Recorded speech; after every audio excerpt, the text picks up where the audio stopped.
Between January 28th to February 4th, a Chinese-operated high-altitude weather balloon was spotted in North American airspace, including Alaska and Western Canada. Air Force General Glenn Van Herk, head of U.S. North American Aerospace Defense Command and Northern Command, said the balloon was 200 feet tall and the payload under it weighed a couple of thousand pounds. On February 4th, U.S. Secretary of Defense Lloyd Austin stated in a press conference that a U.S. fighter aircraft successfully brought down the Chinese spy balloon over the U.S. territorial waters off the coast of South Carolina. Lloyd said the balloon was being used by the People's Republic of China in an attempt to surveil strategic sites in the continental United States. Oh, yeah. Here we go, baby. Get him!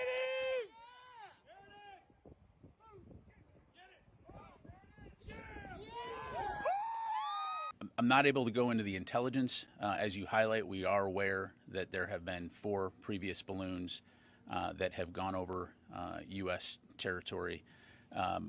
This is what we assess as part of a larger Chinese surveillance balloon program. You've heard us talk in the past about the fact that this is a program that's been operated for several years.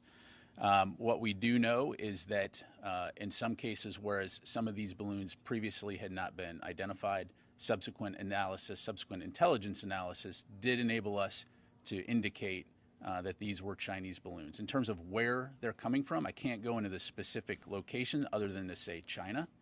The last thing I'll say is that this last week provided the United States with a unique opportunity to learn a lot more about the Chinese surveillance balloon program, all information that will help us to continue to strengthen our ability to track these kinds of objects. While the Chinese government maintains it was a civilian, mainly meteorological airship that had been blown off course, U.S. government officials have stated the balloon was capable of geolocating electronic communications and carried intelligence surveillance equipment inconsistent with that of a weather balloon. Debris from the wreckage was recovered and sent to an FBI laboratory in Quantico, Virginia for analysis.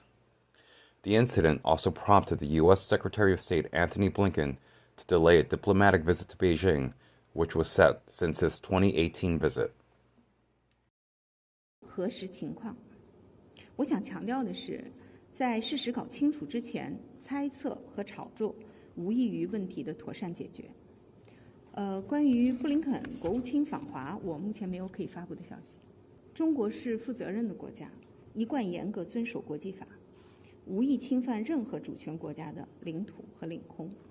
关于这个气球的问题，刚刚我已经讲了，我们正在了解核实情况，希望双方能够共同冷静谨慎处理。Modern-day surveillance equipment is mostly conducted with satellite imaging and surveillance drones. Balloons retain some advantages over their technologically superior counterparts, though, like the lower cost of production and deployment. Spy balloons have a history stretching back to the World War I era, as they were used to replace airplanes, but have been continually used by the U.S. and Soviet Union throughout the Cold War. Recently, the U.S. Department of Defense invested in high-altitude balloons for its Cold Star program to combat narcotics trafficking and later to track hypersonic weapons which may potentially be used by Russia and China. On February 5, 2023, Florida Representative Michael Waltz cited a briefing by Pentagon officials that this was the 5th spy balloon incident within U.S. airspace since 2017. Prior incursions suspected of surveillance activity had occurred over Florida, Guam, and Hawaii during the Trump administration, with another spy balloon incident occurring earlier during the Biden administration. Prior incursions did not last as long as this recent spy balloon incident, and China was able to recover those balloons.